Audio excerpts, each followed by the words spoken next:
Oke, Assalamualaikum warahmatullahi wabarakatuh. Perkenalkan nama saya Andi Tata Febriansyah dengan 3 digit NIM TR 056 dari Prodi Teknologi Rekayasa Otomasi Angkatan 2025 Sekolah Vokasi Universitas Diponegoro. Di video kali ini kita akan membahas tentang dasar-dasar C++ seperti variabel, tipe data, array input, penggunaan fungsi, scope, komentar, dan namespace. Selanjutnya kita akan lanjut ke materi terlebih dahulu. Dasar-dasar C++ panduan komprehensif untuk pemula. Yang pertama adalah memahami variabel, tipe data, dan konstanta. Dalam C++, variabel adalah sebuah wadah untuk menyimpan data. Setiap variabel nanti memiliki tipe data yang menentukan jenis nilai yang dapat disimpan. Yang pertama ada integral atau int, bilangan bulat. Misalnya 10, min 5, atau double, bilangan desimal. Misalnya ada 3,14 atau 0,0001. Terus ada cara atau karakter atau sebuah karakter tunggal, misalkannya A bisa atau B bisa kapital atau huruf kecil. Selanjutnya ada bool atau nilai boolean atau true false. Selanjutnya ada string atau rangkaian karakter, bisa misalkan seperti hello world dan lain-lain untuk dimunculkan nanti. Nah, selanjutnya adalah konstanta. Konstanta adalah sebuah nilai yang tidak dapat diubah setelah diinisialisasi. Hal ini memberikan keamanan dan keterbacaan kode. Mengelola koleksi data, array, dan std vektor. C++ ini nanti akan menawarkan sebuah cara yang efisien untuk menyimpan dan mengelola koleksi data. Pertama ada array, mengoleksi elemen dengan tipe data yang sama disimpan dalam blok memori yang berdekatan. Ukuran array harus ditetapkan saat kompilasi. Misalnya integral angka 5, titik dari 1, 2, 3, 4, 5. Selanjutnya ada std vektor, sebuah array dinamis yang ukurannya dapat berubah selama eksekusi program, lebih fleksibel dan aman daripada sebuah array biasa. Nah, contohnya seperti standard vektor daftar angka. Nah, menambah, mengakses, dan menampilkan data dalam vektor ini nanti akan menjadi sangat mudah. Nah, selanjutnya ada interaksi dengan pengguna, input menggunakan cin atau getLine dan getLine.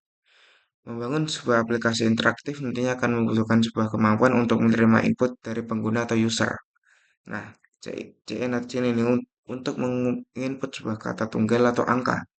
Operator CIN digunakan untuk membaca data dari konsol. Ideal untuk membaca kata tunggal atau nilai numerik. Misalnya itu yang saya SD code nanti masukkan usia, STTC CIN nanti usia. Nah, getLine untuk input baris lengkap. Fungsi getLine adalah membaca seluruh baris input termasuk spasi, sempurna untuk sebuah nama atau kalimat. Nanti ada string nama, code, masukkan nama lengkap, getLine, cin nama.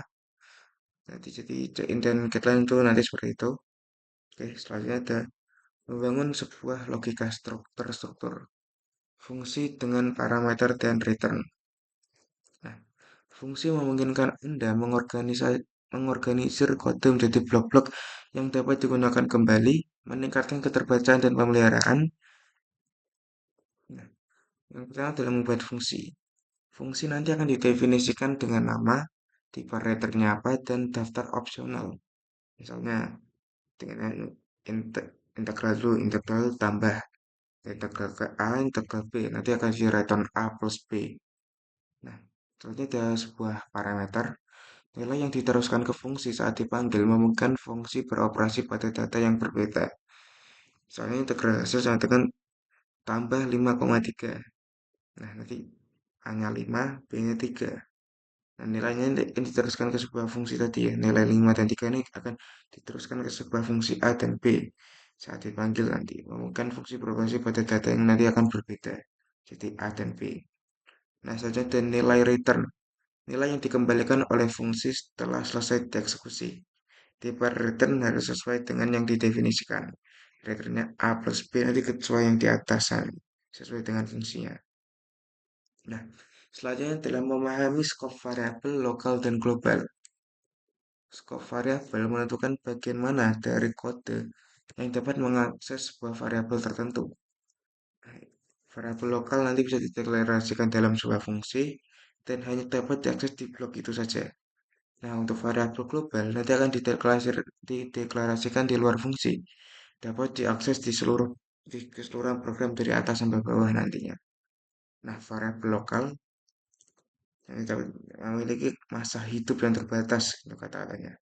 Untuk variabel global itu sendiri, untuk variabel global itu nanti harus digunakan dengan cukup hati-hati untuk menghindari konflik antar fungsinya atau nanti ada sebuah tabrakan atau nanti crash nanti ya di dalam codingan. Nah, praktik terbaik komentar yang baik untuk kode yang rapi itu untuk reminder lagi kalau untuk terakhir untuk cross check atau mau mengevaluasi sebuah kode lagi atau ya mau ngecek lagi lah kodenya ada kekurangan atau tidak. Komentar bagian penting dari kode yang baik membantu Anda dan orang lain memahami apa yang dilakukan oleh kode tersebut. Penjelasan tujuan. Jelaskan mengapa suatu bagian kode ada atau apa tujuannya secara keseluruhan. Detail algoritma kompleks. Pecah logika yang rumit menjadi langkah-langkah yang mudah dipahami. Saja peringatan dan catatan. Berikan peringatan tentang potensi masalah atau asumsi penting. Komentar internal. Gunakan slash 2 atau untuk satu baris dan slash tanda bintang untuk komentar multibaris. Nah, namespace STD efisiensi dan alternatif. Namespace STD adalah tempat sebagian besar pustaka standar C++ berada. Memahaminya membantu menghindari konflik nama nantinya. Penggunaan umumnya seperti itu. Jelas, STD cout hello, STD vector VC. Menggunakan STD secara eksplisit adalah praktik terbaik untuk menghindari ambiguitas terutama dalam sebuah proyek yang besar. Siap menguji keterampilan. Nah, nanti akan juga ada latihan praktis mempraktikkan apa yang telah dipelajari di WT kali ini. Adalah kunci untuk penguasaan Anda untuk lebih lanjut. Nah, berikut adalah beberapa tantangannya adalah konversi suhu. Nanti kita akan membuat program yang konversi suhu dari Celsius ke Fahrenheit dan sebaliknya. Gunakan fungsi dan input pengguna. Terus ada kalkulator sederhana. Kita akan membangun kalkulator yang dapat melakukan operasi dasar, penjumlahan, pengurangan, pecahan, dan pembagian berdasarkan input pengguna, dan pengelolaan data mahasiswa. Rancang program untuk menyimpan nama dan nilai mahasiswa menggunakan STD vektor dan tampilkan data tersebut nantinya. Nah, langkah selanjutnya untuk Anda dalam belajar C++ nanti adalah untuk terus belajar dan berlatih. Pertama adalah mengeksplorasi, lanjut eksplorasi nantinya. Kalian perlu mempelajari konsep seperti OOP atau Object Oriented Programming, pointer, dan struktur data yang nantinya akan lebih kompleks. Selanjutnya ada bergabung dengan komunitas yang bisa membantu Anda untuk meningkatkan value dari diri Anda sendiri. Terhubung dengan program lain, nanti biasanya ajukan pertanyaan dan berbagai proyek untuk meminta masukan dalam proyek tersebut. Nah, terus bangun proyek Anda sendiri. Ya, kalau mau meningkatkan value ya harus nyoba-nyoba ya. Oke, untuk materinya selesai. Lanjut saja kita mungkin akan lanjut ke langsung ke program ya. Oke, sekarang kita lanjut ke latihan. Ini seperti yang sudah saya bahas di PPT tadi ada tiga latihan. Yang pertama ada konversi suhu, terus ada kalkulator dan pengelolaan mahasiswa. Ini kita bisa mulai dari kalkulator yang paling atas ya. Karena di antigraph memang tidak bisa ngeran langsung seperti Python kemarin ya. Kita harus menggunakan terminal dengan cara konversi suhu XC. Nah, sekarang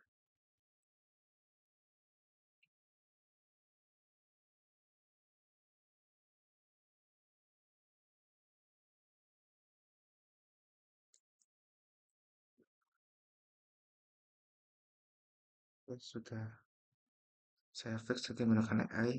Sekarang ini ada menu program latihan video 10 dan kita coba yang satu. Nanti kalau untuk program conversion suhunya akan di Self-Verhees, Self-Ravin, Ferrarisatio, terus Darwinisatio dan sebagainya.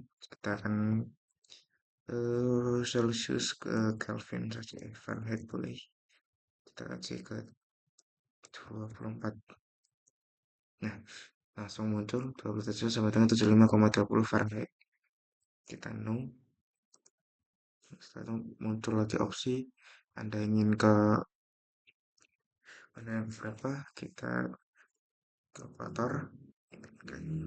Di kalkulator ini nanti bisa masukkan bilangan pertama 11, pilih operasi, ada plus minus bintang atau artinya kali dan apa slash atau itu bagi ya.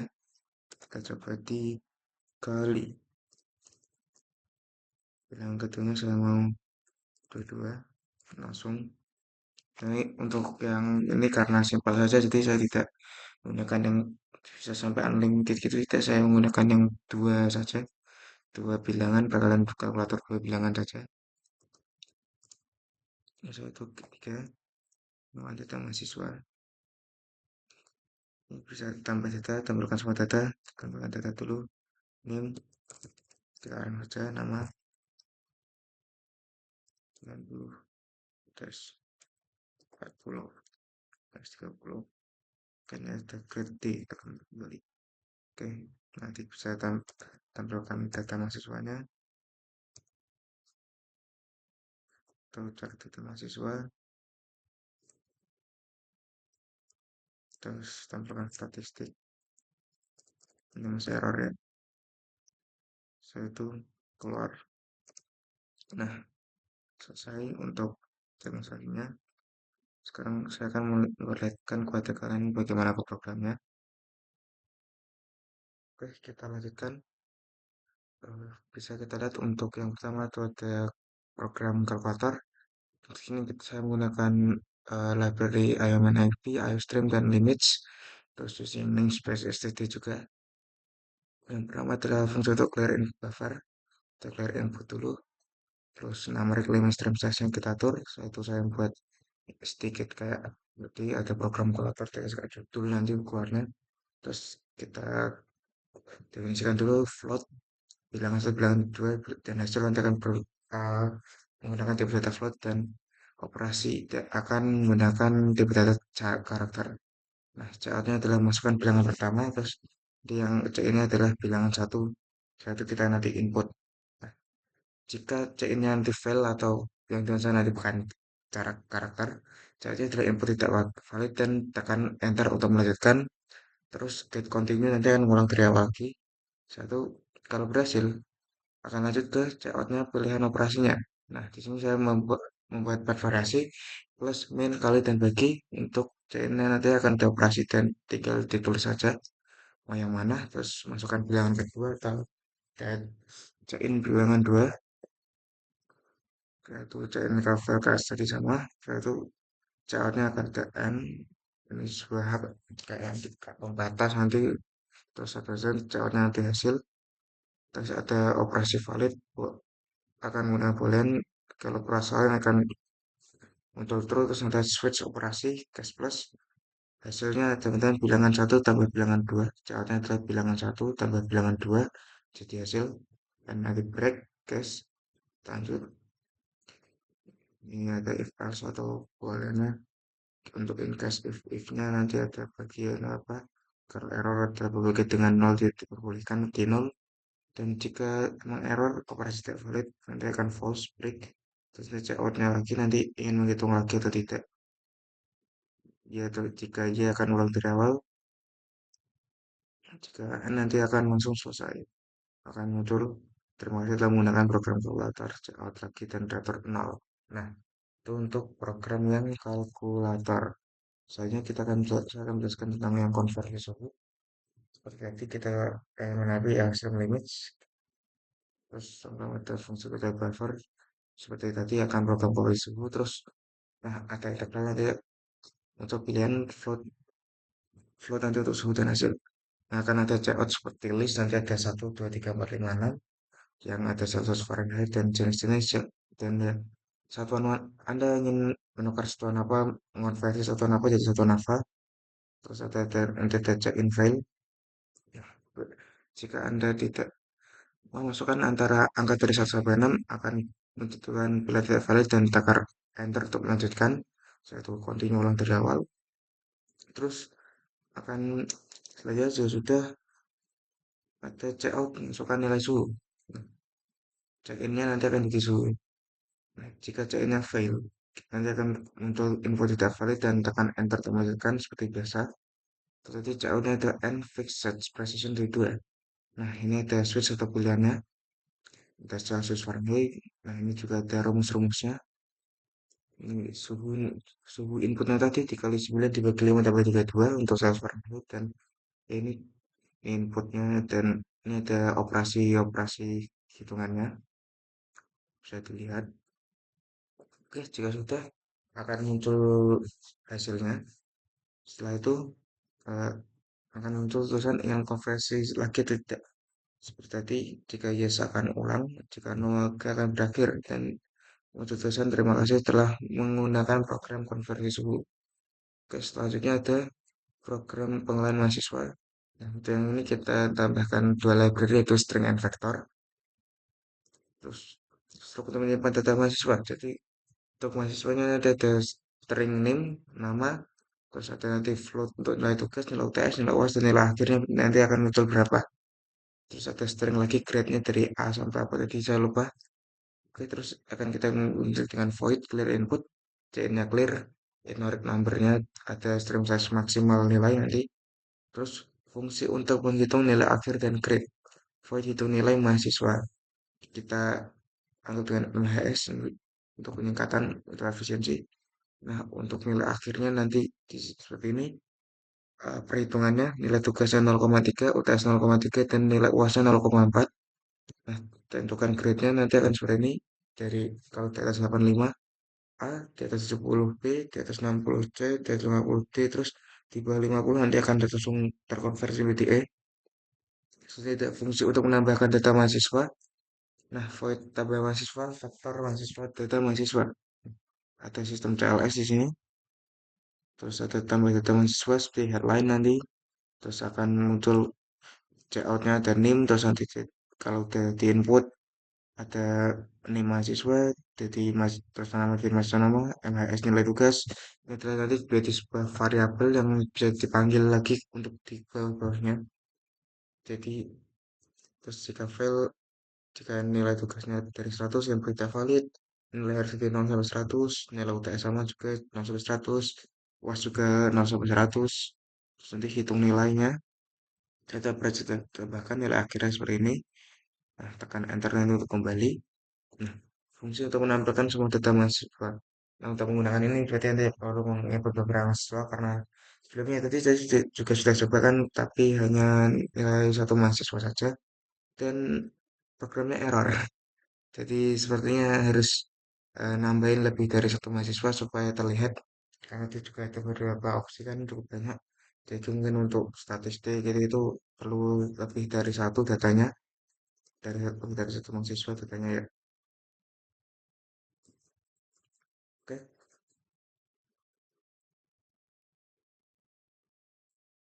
selanjutnya tadi fungsi itu menampilkan daftar data mahasiswanya. Kalau kosong nanti belum ada datanya, kalau ada ya nanti akan keluar semua berserta dengan NIM, nama, UTS, dan nilai akhir dan grade.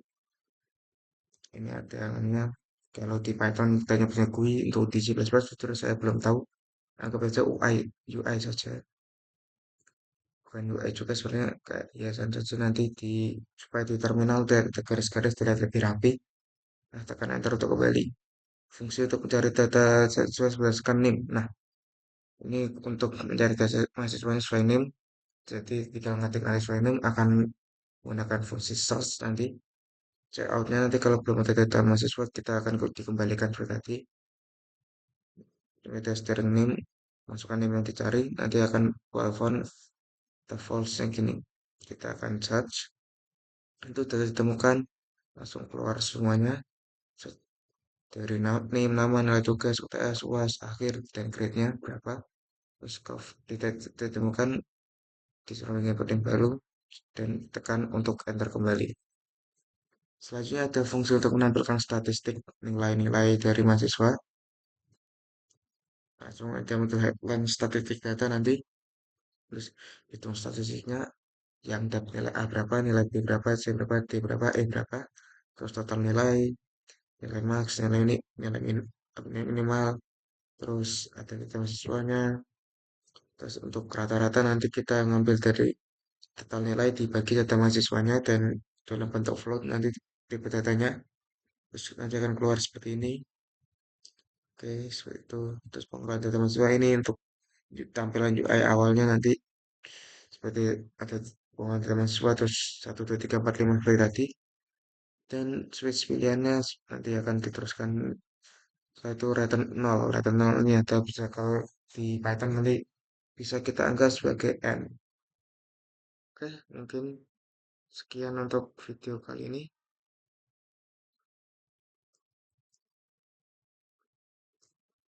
Mungkin sebenarnya tadi lupa ganti dari fetch only ke rapid script atau bagaimana ya. Tapi mungkin saya ulangi sekali lagi secara singkat. Takutnya nanti kalau di AI nggak kebaca. Ini untuk kalkulator CPP-nya bisa dilihat. Beragam kalkulator misalnya betul ini supaya AI-nya ngelihatnya AI penilainya. Ini untuk yang conversion suhu saya menggunakan seperti ini. Hiraukan itu merah-merah itu tapi tetap bisa di-run. Saya tidak tahu untuk tiket anti-gravity mungkin belum sepenuhnya support C++ ya, tapi karena Python kemarin saya tes lancar. Ini ada data mahasiswa. Ini lihat tuh oke, terus teman oke, sudah selesai. Oke, mungkin untuk kalian yang mau melihat lebih lengkapnya atau program lebih lanjutnya nanti bisa saya masukkan ke Drive dan kalian mungkin bisa run di editor yang kalian suka. Oke, sebelumnya terima kasih sudah nonton dan maaf kalau ada salah kata. Wassalamualaikum warahmatullahi wabarakatuh.